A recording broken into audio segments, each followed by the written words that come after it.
Let's be honest, summer is awesome. Sunshine, beach days, epic adventures, it's the perfect time to get outside and soak it all in. But hold on a second, because that scorching sun can be a sneaky villain. Extreme heat can wreak havoc on your body in more ways than one. Sure, we've all heard of heat stroke, but a whole spectrum of heat-related illnesses can put a severe damper on your summer fun. Hello everyone, my name is Sandra Maria Gumansing, and in this video, what you need to be reminded of when it comes to heat-related illnesses, from the downright scary heat exhaustion to heat stroke. So stick around and conquer the heat with confidence. Living in the U.S. Virgin Islands means dealing with sunny and hot weather all year round. The climate is a big part of the island's charm, but it also brings challenges, especially when we receive heat advisories like the recent ones in effect. We're facing dangerously hot and humid conditions that can affect everyone. During this period, high temperatures and high humidity can lead to heat-related illnesses. This is particularly concerning for outdoor workers who are at higher risk due to prolonged exposure to these extreme conditions. Under these circumstances, heat illnesses such as heat exhaustion and heat stroke become more likely. To prevent these conditions, it's essential to understand the difference between heat stroke and heat exhaustion, how to recognize the symptoms, what actions to take in an emergency, and how to stay cool. Symptoms of heat stroke can include high body temperature, hot, red, dry, or damp skin, a fast, strong pulse, confusion, and loss of consciousness. Let's talk about heat stroke first. Heat stroke is a form of hyperthermia. That's just a big fancy word for overheated. You're hot. Your body's not getting rid of the heat as it should. The magic number is 104. Once your body temperature goes to 104 and above, you will be suffering from heat stroke. And heat stroke, which is the most severe, happens when your body's temperature regulation system shuts down entirely. This can damage your brain and other vital organs if not treated immediately. It's not just a step up from heat exhaustion, it's a medical emergency that needs immediate attention. It happens when your body temperature rises rapidly and your cooling system fails. This can lead to a life-threatening situation. In heat exhaustion, that's a different story.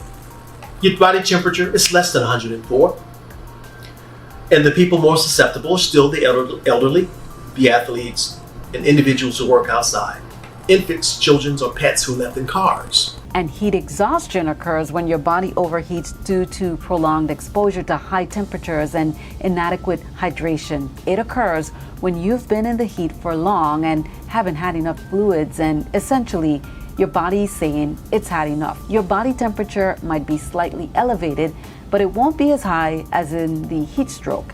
The symptoms are your body's way of warning you that it's overwhelmed. Symptoms of heat exhaustion can include heavy sweating, weakness, dizziness, nausea, headache, and muscle cramps. If you're experiencing these symptoms, it's a sign that your body is struggling to cool itself down. Knowing whether you are suffering from heat exhaustion or heat stroke is crucial. If you feel faint, have a headache, or are sweating profusely, you're likely dealing with heat exhaustion. However, if your skin feels hot and dry, you have a rapid pulse, and you feel confused or faint, it's more severe and likely heat stroke. Recognizing the difference can help you or someone else get the appropriate help quickly. If you suspect you're suffering from heat exhaustion, you should first get out of the heat.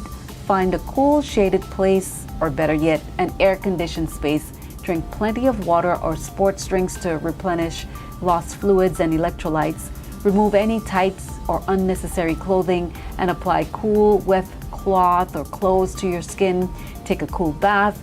If your symptoms don't improve within an hour, or if they worsen, seek medical attention. In the case of heat stroke, immediate action is required. Call emergency services right away.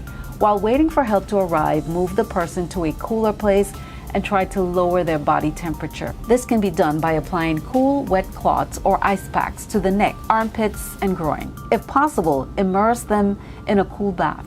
Do not give them anything to drink if they are unconscious or not fully alert, as this could lead to choking. But you don't want to use beverages that have caffeine or alcohol. Very volatile, makes you lose more water.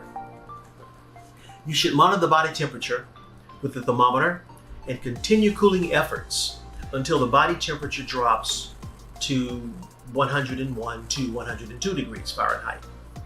And always notify emergency medical services 911 immediately. In the US, heat is the top weather-related killer. It often flies under the radar in statistics because it can make other health issues like heart disease, respiratory problems, or kidney disease even worse. It makes it a hidden danger. In this kind of heat, everyone needs to be cautious. But how do you save yourself from heat-related illnesses in the first place? Preventing heat-related illnesses starts with staying cool and hydrated. Even if you don't feel thirsty, drink plenty of fluids throughout the day. And again, avoid alcohol and caffeine as they can dehydrate you. Wear lightweight, loose-fitting clothing and try to stay indoors during the hottest parts of the day, typically from 10 a.m. to 4 p.m. If you need to be outside, take frequent breaks in the shade or cool place. Use fans and air conditioning or take cool showers to keep your body temperature down. Staying cool also involves being thoughtful about your environment. Make sure your home is well ventilated and cool.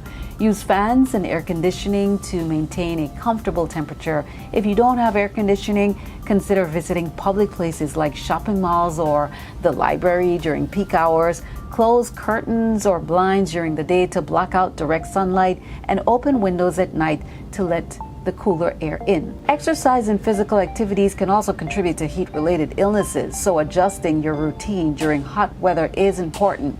Try to exercise early in the morning or later in the evening when it's cooler. The National Weather Service suggests taking a 45-minute break after every 15 minutes or so of activity in the sun.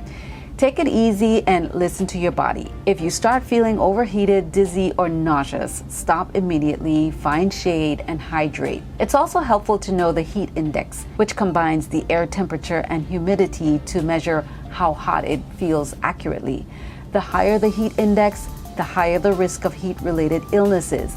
Pay attention to weather reports and plan your activities accordingly. Medications can also affect how your body handles the heat. Some drugs, like certain antidepressants and antihistamines, can affect your body's ability to stay hydrated and regulate its temperature. If you take any medications, you should chat with your doctor about how they might impact your heat tolerance. One often overlooked aspect of heat safety is acclimation. If you're not used to hot weather, your body needs time to adjust. This is especially important if you're traveling to a warmer climate or if there's a sudden heat wave. Give yourself time to gradually get used to the heat and don't push yourself too hard in the first few days. So, as temperatures soar, remember to care for yourself and watch out for those around you. Don't forget to subscribe to the channel for more informative videos.